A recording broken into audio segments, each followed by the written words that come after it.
itu ketika dieksekusi menghasilkan apa gitu. Nah, dari semua function yang saya running itu sangat clear sekali tidak ada function untuk memunculkan edge dari sebuah gambar itu, atau ada cuma memperhalus aja Pak, bukan memunculkan data yang sudah rusak kayak gitu. Nah, nanti saya jelaskan secara clear, secara matematis, karena matematika itu akuntabel Pak. Bisa dilihat. Kalaupun misalkan bingung ya rumus-rumusnya, nanti saya bakal menerangkan secara POV orang awamnya, gitu. Jadi membayangkan matematika itu adalah sebuah seni kayak gitu Pak. Jadi nanti bakal bisa lah kita mengimajinasikan bagaimana rumus ini berjalan seperti itu Pak. Nanti tidak ada suara ya. Nanti. Jadi ada dua aspek, nanti kita akan perdalam lagi ya. Aspek pertama adalah aspek hukum, dan kedua aspek teknis. Aspek hukumnya adalah apakah data yang dikaji oleh topi merah ini adalah sebuah pelanggaran hukum, terutama pelanggaran privacy, pelanggaran private domain. Dan kedua, apakah secara teknis yang dikatakan oleh topi merah ini cukup akuntabel bahwa restoran melakukan editing terhadap data Dian Sandi untuk memunculkan setidaknya watermarknya. Karena kalau langsung direct to data Dian Sandi nggak akan muncul tuh watermarknya. Kalaupun muncul rusak sekali, terlalu butuh penebalan. Nah, silakan Prof. Tono Saksono menyampaikan apa yang ingin disampaikan. Silakan. Terima kasih. Assalamualaikum warahmatullahi wabarakatuh. Waalaikumsalam. Sebelumnya saya ingin jelaskan dulu apa background saya, mengapa saya bisa memberikan komentar tentang apa yang dilakukan oleh topi merah dan kaitannya dengan komentar dia.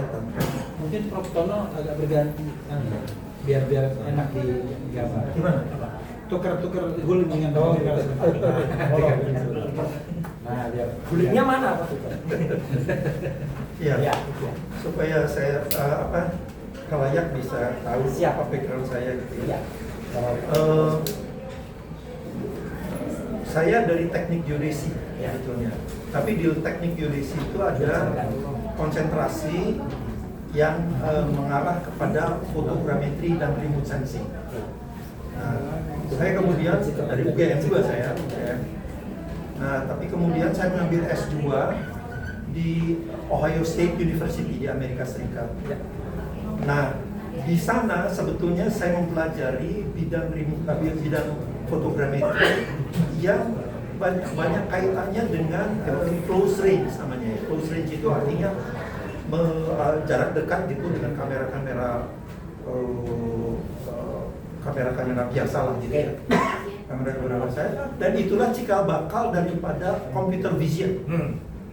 Nah, sehingga di Ohio State University itu adalah salah satu perintis dari computer vision untuk automatic driving. Ya, itu adalah salah satu pionir dalam penelitian kita. Tentu saja pada saat itu saya sudah keluar. Saya sudah keluar. Artinya saya sudah lulus dari S2 saya di Ohio State University, tapi kemudian saya melanjutkan S3 saya di University College London. Nah, ketika saya ke sana, saya lebih tertarik mendalami remote sensing. Artinya dari satelit, kemudian memproses sebuah citra sehingga jadilah produk yang paling terkenal sekarang itu adalah Google Map, Google Earth ya, itu adalah produk. Jadi saya meninggalkan teknik-teknik close range yang menjadi cikal bakal dari computer vision menjadi ke remote sensing. Saya lebih tertarik pada itu. Nah, tentu saja karena apa? Karena ketersediaan profesor di London itu yang lebih banyaknya dibuat di situ. Nah, kedua-dua itu dalam close range maupun dengan remote sensing dari satelit itu, image processing itu adalah menjadi backbone-nya. Menjadi backbone untuk tulang punggung dari penelitian itu. Jadi saya memahami lah banyak rutin atau rumus-rumus dan function daripada image processing itu. Dan saya masih menjadi peneliti dalam bidang itu. Cuman meskipun saya sekarang sudah beralih. Tadi Bung Refli Harun menceritakan bahwa saya meneliti tentang waktu sholat subuh. Itu yang saya lakukan adalah saya merekam video dari sejak matahari itu jauh di bawah sampai dengan matahari terbit. Kemudian dari video itu saya mendeteksi di mana di detik mana kelahiran fajar itu terjadi. Nah, itulah saya memiliki data yang mungkin paling lengkap di dunia. Saya punya data sekitar 2.500 hari dari sejak New Zealand sampai dengan wilayah Arktik di Kutub Utara itu. Untuk pada sampai ke pergantian di garis batas tanggal internasional itu. Semua. Saya sampel itu. Jadi artinya apa? Yang saya mau ceritakan bahwa dengan teknik image processing itu saya masih terus melakukannya sampai detik ini.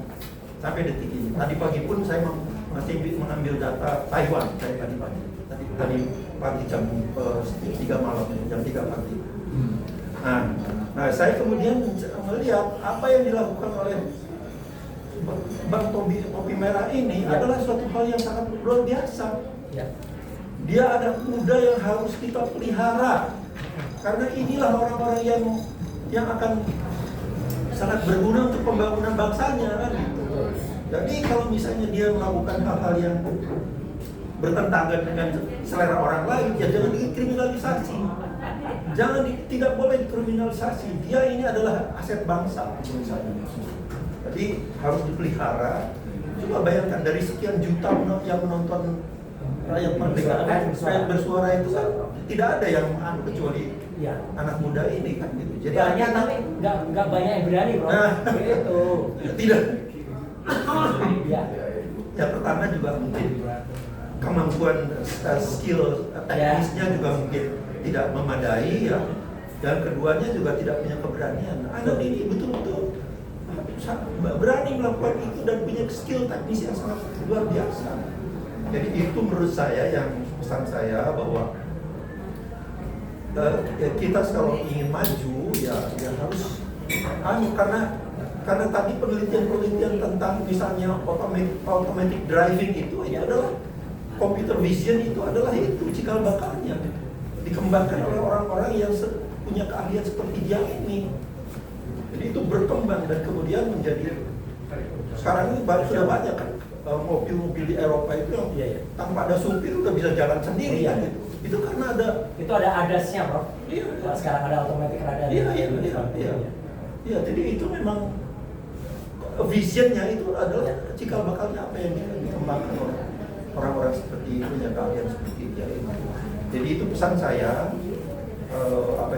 sangat halus sekali karena ini adalah kita ini sebetulnya ini teknologi yang sangat dasar sekali. Jadi kemudian saya melihat rutin yang diberikan ini, yang function yang diberikan oleh ini menurut saya rutin yang sangat standar sekali edge detection ini. Ini mana namanya Sobel pakai Sobel ya algoritmnya itu. Sebetulnya ada yang lebih baik, Kenny namanya, Kenny edge detection. Nah, kalau misalnya mau itu akan hasilnya akan lebih baik. Tapi persoalannya adalah jadi rutin yang ada di sini itu, function yang ada di sini itu sangat standar sekali yang biasa digunakan oleh ada di textbook di image processing.